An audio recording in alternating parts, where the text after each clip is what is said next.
Alright, so hi guys, welcome. This time we're taking a little break out of our Group B rally competition because today is actually the day that we're gonna have the actual Pikes Peak. So I'm doing this special video to commemorate the Pikes Peak that is going live. You can watch it on YouTube if you want to. And also, I would like to take this chance and show you guys that the Apollo got some upgrades. It is now the Apollo Mark II. So what happens is that the Apollo was a bit too uncontrollable. It would slide too much, the rear end mostly. And I figured out that it was because it had, I think, 65% of the weight in the back because it's rear wheel and rear mounted.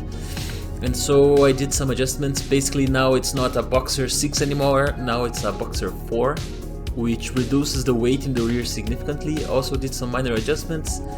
And then now I think it's 40-60 weight ratio, so it's a lot better. Also it allowed me to have a little bit bigger tires in the front, which helps a lot as well.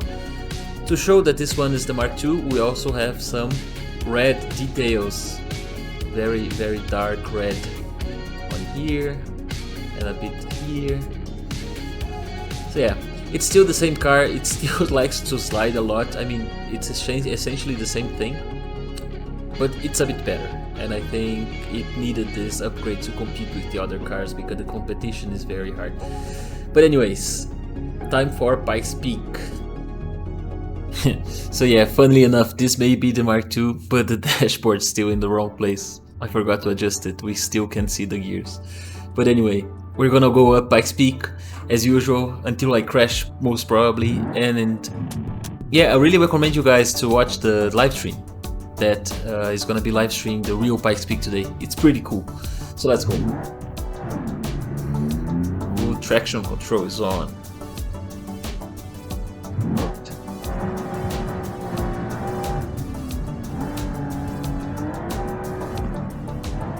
Yeah, you guys can probably see that it's still very slidey.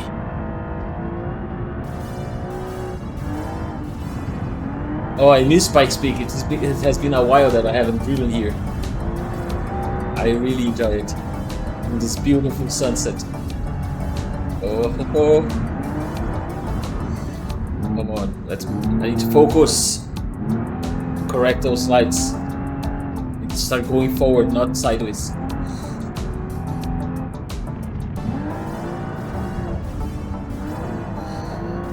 If I remember correctly, I think that the Apollo was the car that went farthest in the Pikes Peak for us in our Valentine's Day night run. And so yeah, probably it's gonna do better now. Because it has got the upgrades. Oh no, close one, close one. Oh no, I forgot to record. We're only gonna have the outside views from now on. Sorry guys. It's gonna be like the old school videos from the channel. Old school, I mean from 2 weeks ago. So yeah. It's funny that nowadays I kind of find Pikes Peak relaxing, even though it is very hard. But the tracks that we are doing in the rally competition, they are so hard. And I mean, now that I did the Pikes Peak so many times, I feel like I know it a bit better. But those tracks, you just don't have any idea what will come. I was just recording the East Coast tracks, and I really struggle at the East Coast. I think even more than Italy. But it was fun. It was fun, and I think you guys will like it. It's a very fun and beautiful stage.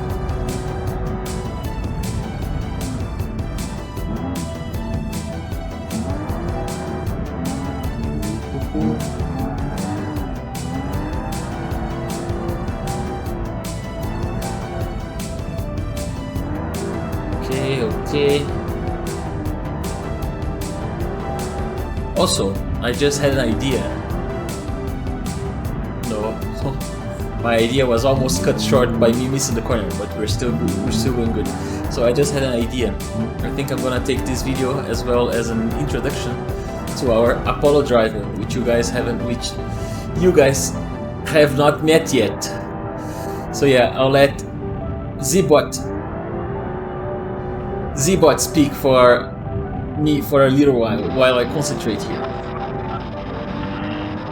To be completely honest, I was not expecting to improvise. My system is not good dealing with. I mean, at least have the chance to introduce all drivers. We only managed to introduce 2 for now, which is the Fantonini for the Avanti and the Falco driver, which, to be honest, I forgot the name.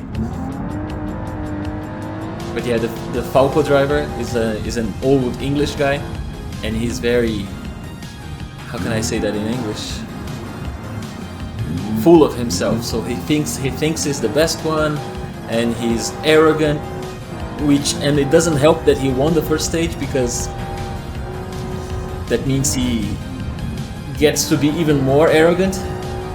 But I think that's an interesting character. And then Fantonini is like an angry, skinny Italian guy that speaks English very bad, and that's actually because the AI for the Italian voice can't really read in English, so it becomes a pretty funny speaking like an Italian that doesn't really speak any English, and which is kind of accurate in a way.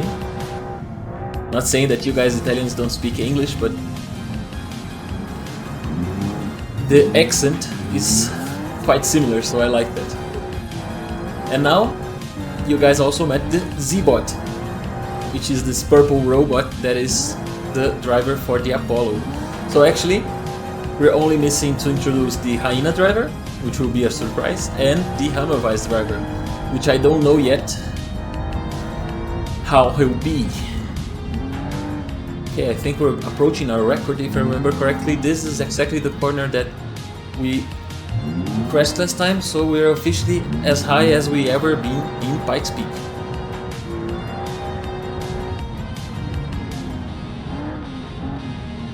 Just comes to show how more controllable the Apollo is. I don't think I would have been able to do this so calmly and speaking with the old car, but now I can really trust it. I mean, it goes sideways, but it returns, so it's fine. I mean, I can expect what it will do in a way. Ooh, close one. Almost fell off. Yeah, this must be so scary to drive in real life. I mean, imagine if you just make one mistake and you fall down hundreds and hundreds of meters.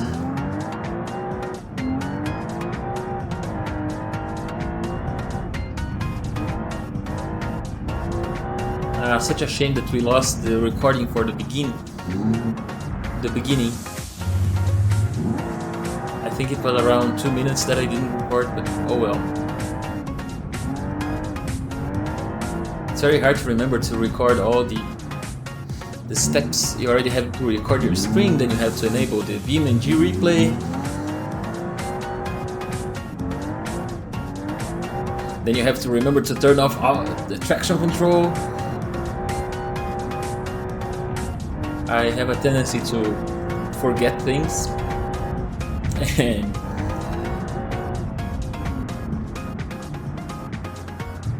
like forgetting when to brake, for example. Man, we're doing pretty well. We're going almost all the way to the top. I thought we would be done here. Okay. Sun right in front of us. We would be pretty blind if it wasn't a game.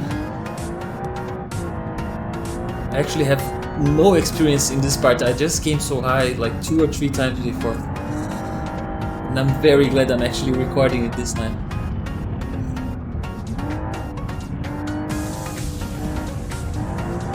I'd be so mad if there was something wrong. Oh god. If there was something wrong with the recording, like for example, for some reason this video specifically doesn't get the audio recorded, that would make me so sad. But I don't think that will happen. It would be just too much karma.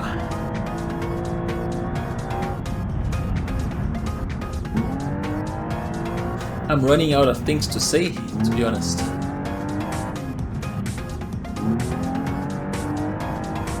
Maybe I can be just silent for a few seconds. Oh, drifting.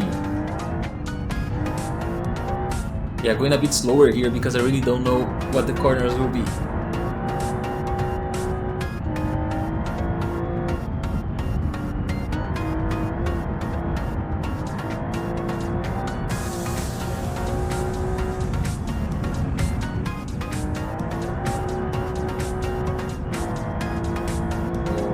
Alright. So I read that Michelle Mouton, which was a female driver and probably the best female driver ever, which drove the Audi Quattro in the 80s, she managed to do the Pikes Peak run all the way up with the Audi Quattro in 10 minutes. And I think that's a pretty good benchmark for us because our cars should match in one way or another the performance of the Audi Quattro, because that's our base, it's the pinnacle of Group B and all that. And so, oh no. And so I think that if I can manage to do all the way up to the top in 10 minutes time, then I'm doing good. Which is obviously not the case at the moment because we are already in 10 minutes and I didn't record the beginning, so we are already late. But not too bad. I mean, if we could end in like 2 minutes, then it would be a 14 time, I think, something like that. Not horrible. I mean, definitely not the best, but not horrible.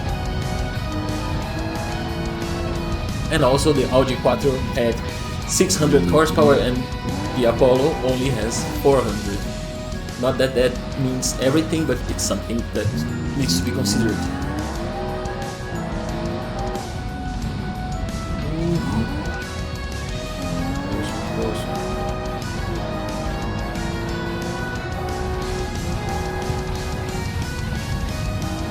I actually just saw my neighbor's light go up and it's a bit late here, so that I lost a bit of concentration. We're back.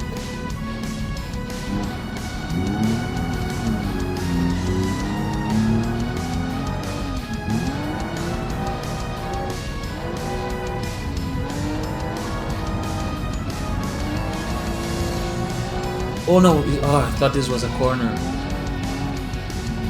Is this the end? Did we actually manage to reach the end? Maybe, because I mean I was not in time trial mode, so there's no mark. I don't know if we reached the end or not. Let's check the map.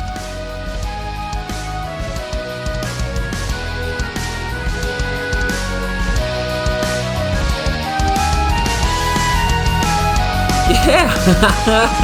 We actually managed to. Oh, that's awesome! First time! And with the Apollo. Oh, so cool.